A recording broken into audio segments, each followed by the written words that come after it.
Republicans are ticked off at black people, Latinos, women, young people, or should I just say the 47% of the country?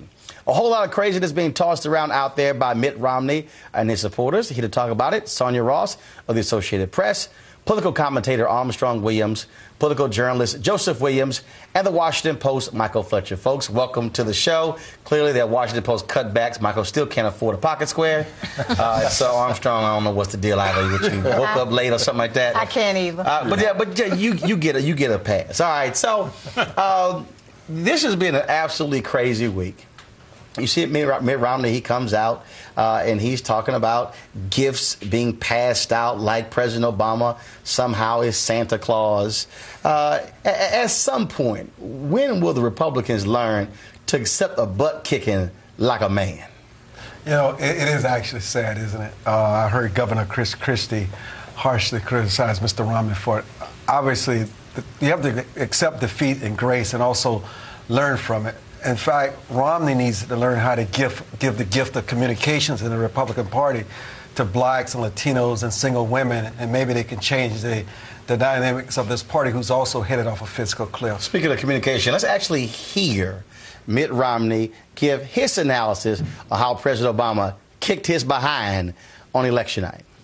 The president's campaign did was focus on certain members of his base coalition, give them extraordinary financial gifts from the government, and then work very aggressively to turn them out to vote. I mean, it's a proven political strategy, which is give a bunch of money from the government to a group, and guess what? They'll vote for you. The giving away free stuff is a hard thing to compete with. See, I remember after he spoke to the NAACP, and he had a fundraiser, I believe, in Montana, and he sort of threw out this, oh, they want free stuff. To me, this is Mitt Romney playing that cute game Republicans have played a lot of times, and that is, oh, they want free stuff. That's what they want. And that's the game he was playing here. And all of a sudden, Bobby Jindal, Christie, others, they are jumping on him quickly because they recognize the nation is not getting whiter. It's getting more diverse. This doesn't play well to the folks you're trying to get to vote for you in the future. And so much for the idea that Mitt Romney was a candidate who was captive, made a bad candidate by a party that was pulling him in the wrong direction.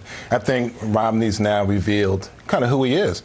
I mean, throughout this, I mean, like you said, he threw out these ideas during the campaign. They tried to talk about welfare and things like that, and they kept trying to use this kind of almost racial coding, exactly. Right, exactly. But the problem is that I don't think that he's an isolated view. I mean, I think you have people who came out and criticized him publicly, but more along the lines of like, hey, tamp it down, you know, we are working on this sort of thing. I don't necessarily... Even Senator Marco Rubio was sort of... Yeah, it wasn't okay. I mean, Jindal came out. I mean, he hit him much harder. Well, Jindal came out strong, but Jindal's advocated a lot of this stuff in the past. A lot of these Republican people and the donors and the supporters who he was talking with, I'm pretty sure there were a lot of nodding heads on the other end of that telephone who didn't necessarily think this was going to come out and be as harshly criticized the way it was. Now, Sonya, you cover race, age, demographics, those things, Associated Press, and you hear some Republicans say, oh, no, we don't really have to change a lot. But the reality is the map has indeed changed. You look at, and not just when it comes to Hispanics, when you look at young folks, when you look at black folks.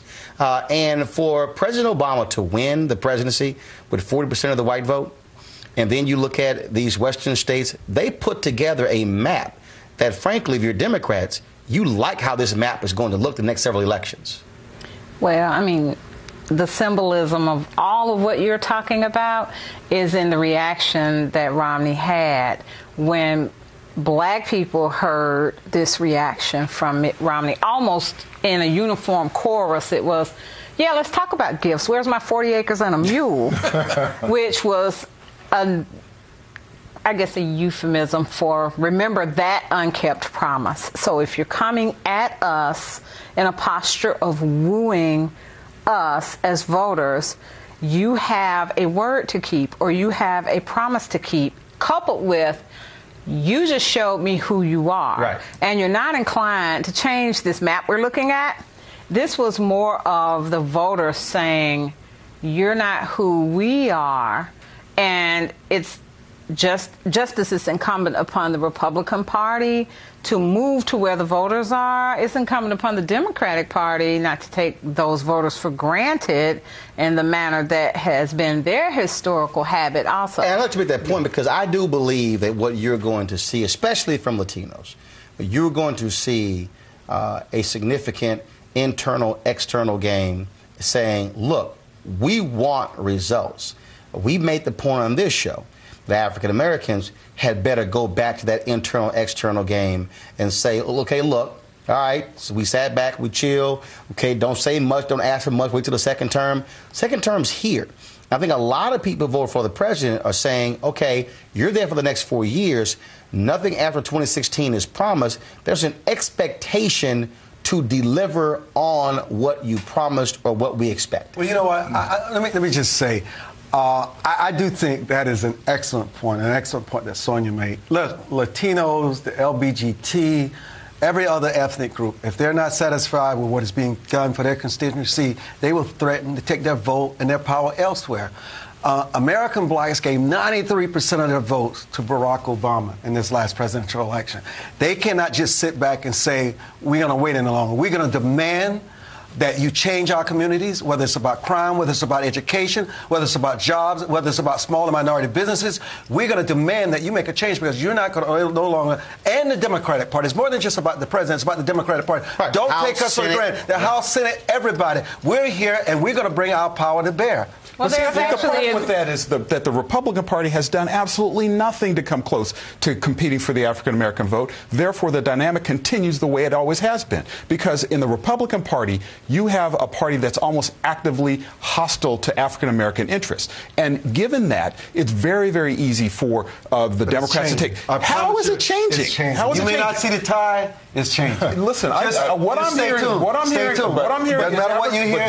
is Latino votes. What I'm hearing is we've got to make a shift on immigration. No. It's changing for blacks too. I'm not hearing anything. It is. I haven't heard. Now, Joe's point, you're right. I'm not hearing black in that mix. I was about to say the same thing, but these things change quickly. It wasn't that long ago that George W. Bush was commanding 40+% of the Latino vote, and now 11% of the African American. Right, exactly, and that was about outreach and and sort of messaging. And these things can pivot quickly, but I think you're right. I haven't heard Republicans making any kind of appeal to African Americans that seems to have any. The irony in the whole thing is that it is treated as a foregone conclusion that the Latino vote delivered for President Obama. Now he must deliver on immigration. And with the black community, black votes delivered for President Obama. But it's almost as if there's a hanging back saying, well, we don't know whether we ought to challenge him or not. Hold tight 1 second.